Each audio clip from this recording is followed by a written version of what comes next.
I'm sure that everyone watching this would almost certainly agree that there's a ton of gray area in all aspects of poker. One of the topics that a lot of players share different opinions on is hand selection and opening ranges preflop, because a lot of it has to do with table dynamics, stack sizes, and reads on the other players involved in the hand. So what I'm going to do for this slide is show you the three things that should help you decide whether or not to play the hand you're dealt. I want to mention that I picked this up from my good friend Andrew Seidman, aka Beluga Whale, who has a chapter on this stuff in his amazing book titled Easy Game, so if you get a chance, you should definitely check it out. Whether you should open a hand or not depends on the number and the degree to which you have one of the three advantages on your opponents.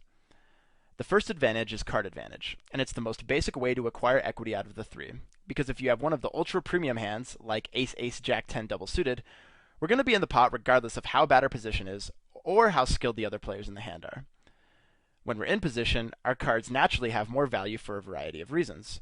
It's easier to pump money into the pot when we have the best of it. It's easier to apply pressure when we feel like bluffing away. It's easier to control the size of the pot.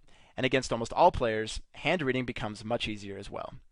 What this means is that we can play a wider range of hands in position much more profitably than when we're out of position. The last of the three is skill advantage, and it's by far the most important of the three. The long-term goal in poker, and therefore our profit, is the sum of the difference between our mistakes and the mistakes of our opponents. Against weak players, the value of our hand goes up, because not only will they naturally be making more mistakes because they suck, we can also take lines that force them to make even more mistakes than they normally would. By now you might be thinking, okay, this makes a lot of sense, but how can I use it to make me more money at the tables? Good question. See, the key is to internalize these, and then get in the habit of weighing their importance and relevancy against one another. Before you decide to play a hand, get in the habit of making an honest and objective assessment about where the value in your hand is going to come from. Literally, stop and ask yourself, how am I going to make money with this hand? Will it be from outplaying in post-flop? Will it be because my hand is so strong that it doesn't matter? How many players are going to be in the pot if I raise? For example, if you're in position against a weak player, you don't need hardly any type of card advantage to play profitably, because he'll be making so many mistakes to compensate for the lost card advantage. On the other hand, if you're out of position against a solid aggressive opponent, you're going to need stronger cards to compensate for being out of position. To put it simply, at the tables, these are the factors that allow you to control who you play against and under what circumstances.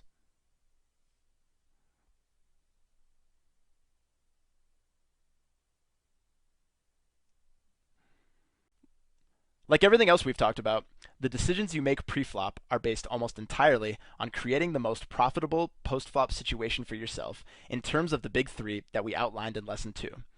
So as we move further into the lesson, the main consideration for whether we should be opening any given hand will be centered around what our position, SPR, and number of opponents in the pot are likely to be post-flop. For example, let's start off with early position opening ranges.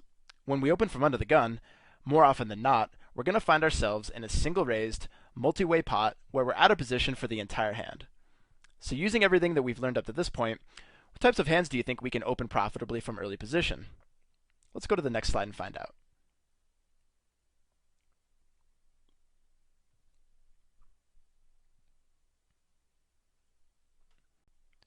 It probably won't surprise you that your tightest opening range at the table should be from under the gun, and it's made up of the strong, nutty, multiple component hands like the ones you see here.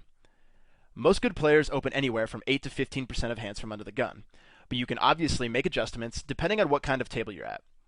If there's a fish in the blinds and you're at a table full of nits, then you can open a wider range because you'll have position on the fish more often. If you're at a table full of strong aggressive players, then tightening up is the way to go. But regardless of table dynamics, an easy rule of thumb is that it's safe to open any 4 cards, 9 or higher, that are suited to the ace from any position at the table. Here's something that'll help you remember what to open from early position with. Back when I was in high school, one of my buddies came up with a nickname to describe the girls that had really sexy bodies, but with faces that looked like catcher's mitts. He called them butta-faces. You know, everything but a face, get it?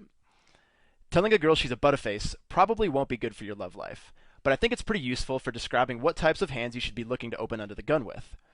If your hand is everything but a face card, it's probably worth giving it a second thought before opening it.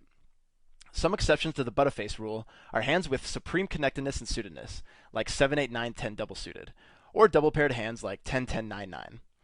Hands like these play well in almost any scenario, regardless of number of opponents in position.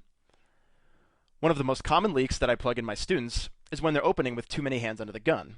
Hands like Queen 10 8 6 double suited or 7 6 5 3 single suited are easy opens in late position, but they're easy folds from under the gun. Let me explain a little bit further. See, a few slides ago, we established that if you don't have a card advantage on your opponents, well then you're going to need a positional advantage, or a skill edge to play any given hand profitably. In PLO, since the equities are closer, position becomes a more important factor, particularly since there's more multi-way action. So again, let's think about what kind of post-flop situation we create for ourselves when we open with a hand like, say, 7 6 5 3 single suited from under the gun. Let's say we open and get one caller in late position and one out of the blinds. When we miss the board, how are we going to proceed? How many boards are we going to be comfortable getting some heat on? When we don't flop the straight or two pair, how many boards will we be comfortable c-bet bluffing into two other players? And let's say we c-bet and get called by the player in position. How do we feel about barreling with a hand that doesn't pick up equity on later streets nearly as often as big cards? There's a few problems with opening the lower single and double suited categories of hands. First, remember that players are more likely to play big cards than they are small cards. What this means is that the boards that 7 6 5 3 flop strong on, it's going to be tough for you to win stacks, or cooler other players, because most of the hands that fit into that board texture are probably in the muck pre-flop. Not only that, the hands they do peel you with pre-flop dominate you in several ways. Mid-rundowns and broadways flop stronger one-pair and two-pair flops, as well as stronger straight draws. All of this is compounded by the fact that you're out of position for the entire hand. So getting value out of your hand is a challenge, as is barreling later streets, especially since a hand like 7 6 5 3 doesn't pick up very many nutty turns, which means that playing later streets can be very awkward. Put more simply, when you're playing out of position, it's not only about flopping nutty hands and draws, but it's also about turning nutty made hands and nutty equity as well, because for the most part, your opponents will be peeling you with hands that an early position range dominates. A good tip that I picked up from Tom that I'd like to share with you is that he says when deciding whether or not to open, think of what your hand will look like on the turn. I like that line of thinking.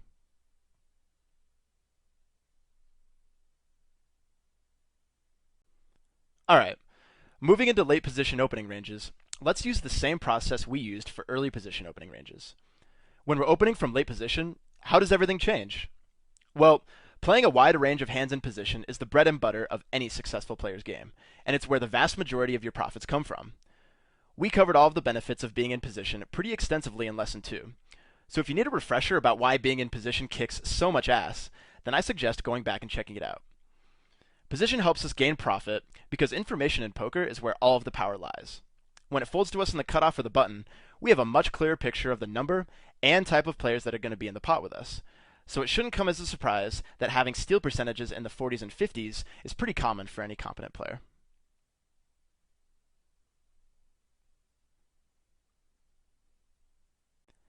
Like I just mentioned a second ago, the types of hands that you can play profitably in position is obviously much wider than the other positions at the table.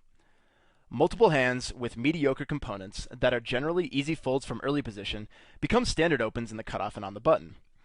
Now, I generally try to avoid using words like always or never when I'm giving advice about opening ranges.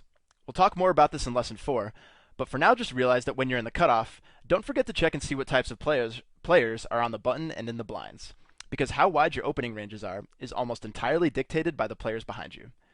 If you're in the cutoff and the button is very loose or aggressive, there's really not much else you can do besides tightening up your opening range, because you'll just bleed away a ton of money by opening and folding to 3-bets. Additionally, it's necessary to tighten up not because you'll be out of position pre-flop, but because you'll be out of position post-flop when the pots are the biggest, and where they can apply the most pressure on you.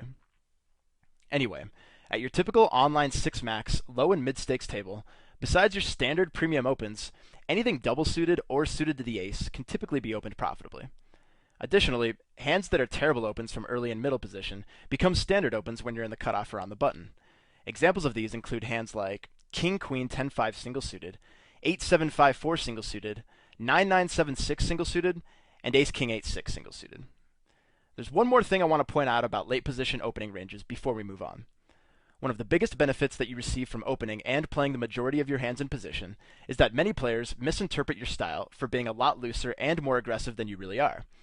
If you play the same tight ranges from every position at the table, Anybody that's paying attention will know that you're opening with only the top part of the deck, which makes it very easy to play against you post-flop. All they have to do is give you some heat on the low boards and give up on the wet and heavy boards. And since you'll almost always be holding the top part of the deck, you'll probably keep shoving your cards into the muck. See, what I'm trying to get you to understand is that playing more hands in position keeps your image loose enough so that you can get paid when you actually have the goods. One of the biggest mistakes that I see from beginning players is making blanket generalizations by glancing at a player's HUD stat and not taking into account their positional opening stats. For example, I can't tell you how many times I've done a hand history review with a student where I see him 3-bet an under-the-gun open from a quote-unquote aggressive player with a hand that doesn't play well against a standard under-the-gun opening range. When I ask him why they put in a 3-bet, they almost always say, I looked at his HUD and it said he was playing a 35-25, which means he's going off. The problem with this reasoning is that HUDs only give you an average of their stats for the entire table, not specific position stats. Most of the time when you look closer at their positional stats, you'll notice that players' ranges are typically tighter from early position, and looser as they get closer to the button. Some players are positionally aware, and others aren't.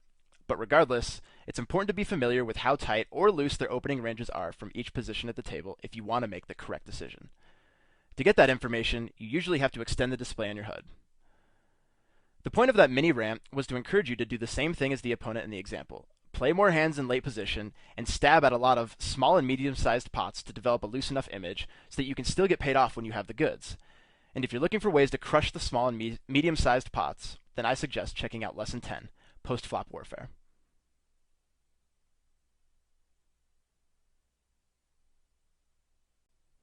Okay, the reasoning for playing more hands in late position should make a lot of sense by now. But if we're going to be opening more of our hands in late position, it's important to know if, how, and when to adjust your opening sizes. Picking the correct open size mainly depends on two things: player tendencies and stack sizes. Against weak or passive players, it's best to just open for pot, because the majority of your profit from these players comes in two ways. First, you'll be picking up a lot of dead money from these players when they check fold the flop. Remember that one of the biggest leaks that weak and beginning PLO players have is calling way too loose out of the blinds with all kinds of trashy hands that don't flop enough post-flop equity to continue very much. Not only that, even if they do check call the flop, they'll be check folding the turn more often as well, which means that the bigger the size of the pot, the more profitable your barrels become due to all of the dead money you win when you pick up the pot from double or triple barreling. Likewise, weak and passive players call down more often and get their stacks in lighter. So obviously we'd prefer to have the pot as fat as possible to maximize the value we get in these types of situations. On the other hand, against nits or aggressive players, the better option is to min open or open for 3x. Against nits or multi-tabling robots, it gives us a better price on our steal, which they'll be letting us do more often than other players. And against aggressive players who like to 3-bet out of position a lot, it leaves us with a higher post-flop SPR, so that we save money when we folded their 3-bets pre-flop or their c-bets post-flop, in addition to getting a better price to float and take it away on later streets. It also gives us a better price for leveraging our stack on the turn, and for the times that our aggressive players decide to slow down, we also get a chance to check back and realize our equity, all while preserving the ability to play profitably on later streets. Hey, what's going on, guys? Casino Crime here. Now, if you like this video and you want more, then go ahead and click the subscribe button below right now. And if you want to join me for more of my 6 max success secrets and free video tutorials, just click the link to the right. See you inside the trainings. Good luck.